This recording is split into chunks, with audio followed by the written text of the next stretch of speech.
मैं बताती हूँ अपना एक्सपीरियंस। मैंने अपने एग्ज़ाम से 1 महीने पहले मॉक देना चालू किया था और मुझे टू बी ऑनेस्ट पता ही नहीं था कि कौन सी बेस्ट सीरीज़ है, कौन सी नहीं। मैंने एक रैंडम टेस्ट सीरीज खरीदी हुई थी। जब मैं मॉक देती थी तो मैंने नोटिस किया कि उसमें काफ़ी सारे जो क्वेश्चंस थे ना, उनमें काफ़ी ज़्यादा मिस्टेक्स होती थी। तो मेरा थोड़ा मन उठ गया, मोरल डाउन हो गया था कि यार मैं क्या करूँ, क्योंकि मैं ऑलरेडी परचेज़ कर चुकी थी और मेरे को ज़्यादा पैसा भी नहीं लगाना था टेस्ट सीरीज़ पे। तो मैंने क्या किया, मेरी एक फ्रेंड है जो कि ऑलरेडी एक पर्टिकुलर इंस्टीट्यूट की टेस्ट सीरीज़ ज्वाइन कर रखी थी उसने, और उसने मुझे बताया कि इनकी टेस्ट सीरीज़ काफ़ी ज़्यादा अच्छी है एंड काफ़ी सारा बच्चों ने रेकमेंड की थी वो टेस्ट सीरीज़।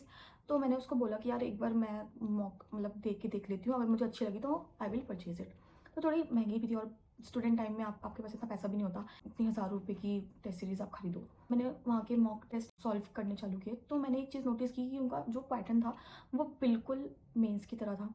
जो मैं करंटली यूज़ कर रही थी ना टेस्ट सीरीज़, उससे तो काफ़ी बेटर लगी। तो मुझे लगा कि एक बार इसको ट्राई कर देना चाहिए। मैं ऑलरेडी परचेज़ कर चुकी थी तो मेरे को ज़्यादा पैसा नहीं लगाना था। तो मैंने क्या किया, जो मेरी फ्रेंड ने सीरीज़ ऑलरेडी परचेज़ की हुई थी उसका मैंने उसको हाफ अमाउंट पे किया एंड देन बारी बारी हम लोग मॉक टेस्ट देते थे उसके अंदर।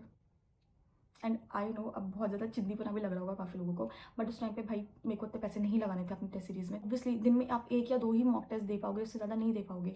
एंड उस सीरीज़ में काफ़ी ज़्यादा मॉक टेस्ट आते रहते थे, तो हम दोनों को चांस मिल जाता था और हमने एक टाइमिंग डिसाइड कर रखी थी कि इस टाइम पे तू मॉक दे दियो और इस टाइम पे मैं मॉक दे दूँगी। तो हमने वो सिंक करके काफ़ी अच्छे से उस चीज़ का पूरा उपयोग किया टेस्ट सीरीज़ का। तो देखो, अगर आपको ऐसे कहीं मिल जाता है आपके फ्रेंड से तो आप ले लो, क्योंकि लास्ट मिनट पे आपको टेस्ट सीरीज़ तो चाहिए। एंड टू बी ऑनेस्ट मतलब वो बहुत अच्छी सीरीज़ थी। अगर वो मैं नहीं करती तो शायद मेरा सिलेक्शन अभी नहीं हो पाता।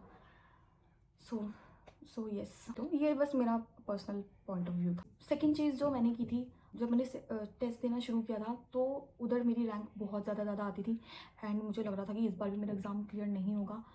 तो अब काफ़ी टाइम पे ना मेरे को बहुत एंग्जाइटी होती थी। मैं अपनी फ्रेंड को मैसेज करती थी कि यार बिल्कुल भी नहीं हो पा रहा, रैंक इतनी ज़्यादा आ रही है, एग्ज़ाम कैसे क्लियर होगा, प्री में ही अगर रैंक नहीं आई तो मेंस में तो फिर क्या ही होगा। दोनों ही एक दूसरे को गोलियां देते रहते थे कि नहीं हो जाएगा, ये वो, कॉन्फिडेंट रहे, ये मैटर नहीं करती रैंक वगैरह।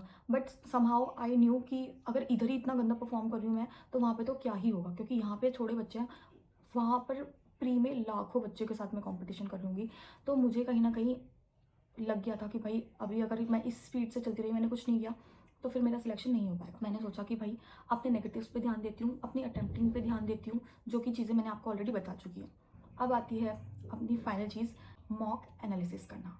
अब आप कुछ भी कर रहे हो ना, आपको इवैल्यूएट करना बहुत ज़रूरी होता है हर चीज़ को, ताकि आपको पता चले कि आप एक्चुअल में क्या कर रहे हो, आप कहाँ स्टैंड करते हो। अगर आपको भी अभी ऐसा कुछ डाउट हो रहा है कि भाई नंबर नहीं आ रहा है या फिर आपको समझ नहीं आ रहा कि आप क्या चीज़ गलत कर रहे हो, तो मैंने एक टेबल बनाई और मैं जब भी मॉक टेस्ट देती थी उस टेबल में, उस कॉलम्स में मैं फिल करती थी। अभी मैं आपको दिखाती हूँ मैं क्या करती थी।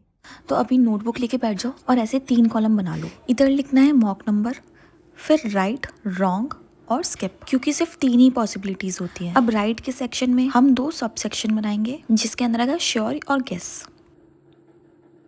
रॉन्ग के अंदर हम लिखेंगे नॉट फुली श्योर और गेस।